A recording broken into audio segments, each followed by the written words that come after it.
a best friend was priceless. Hi, Cora. I had shifted on my black knee-high boots and popped up from my hiding spot with a smile on my face, attempting to act as if hiding behind the counter was the most natural proposition. My grin might have grown a smidgen when the older woman startled a bit, but I did try and curb my satisfaction at giving her a start. The last thing I needed to do was have bad karma on my heels when my life was finally getting on track.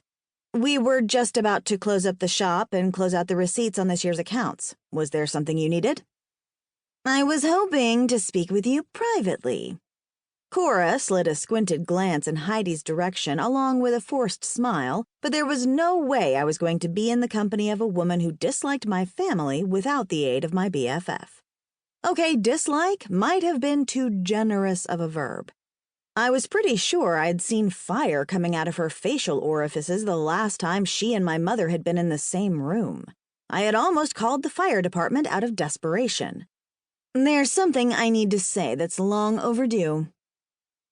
To say it was tempting to hear Cora's reason for seeking me out was an understatement.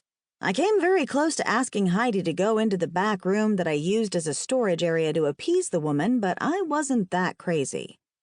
There's nothing you can't say to me in front of Heidi, I informed Cora, resting my hands on the counter. I did have a pretty good inkling on what she wanted to discuss with me. Did she have to show up here and rub the guilt in my face? This is about the Secret Santa gift exchange, isn't it? I didn't know that Monty was allergic to peanuts. No one told me.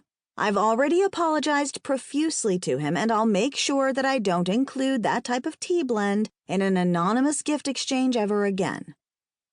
Monty was an older gentleman who owned the hardware store, and he'd participated in the Christmas party that the shop owners in town had thrown last weekend.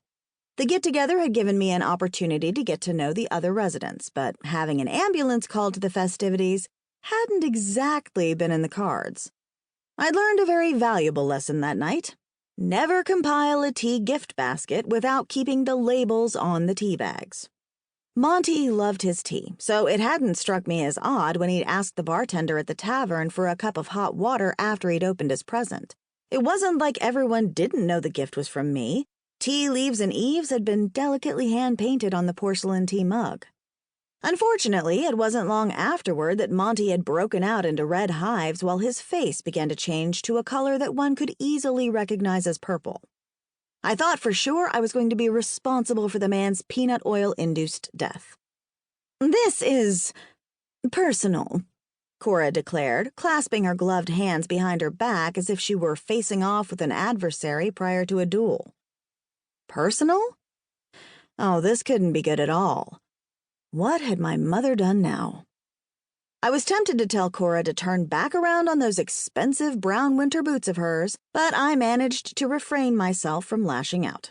You see, my mother and Cora have a history of bad blood between them. The feud started way before I was born, but I guess I should introduce myself before I give away any more of their backstory. My past is a bit complicated, and I wouldn't want you to be lost in the story. My name is Raven Marigold, and it's a pleasure to meet you. Around 2.5 months ago, I discovered some things about myself that might surprise you. It certainly did me. Or maybe not, if the blurb of this particular tale caught your interest. Anyway, I come from a long line of witches. That's right, the magical kind. Witches. It took me some time to adjust to the news myself, but I've come to embrace my newfound powers. I mean, who wouldn't want to be a witch capable of casting magical spells? Honestly, I still get rather giddy just thinking about it. My unexpected gift came along with my Nan's familiar. I'd introduce you to him, but Leo left around lunchtime and hasn't reappeared for some reason or another.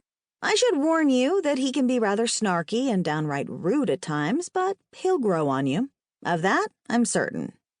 I actually have a soft spot for Leo after all he's been through, but I'll catch you up on his history later.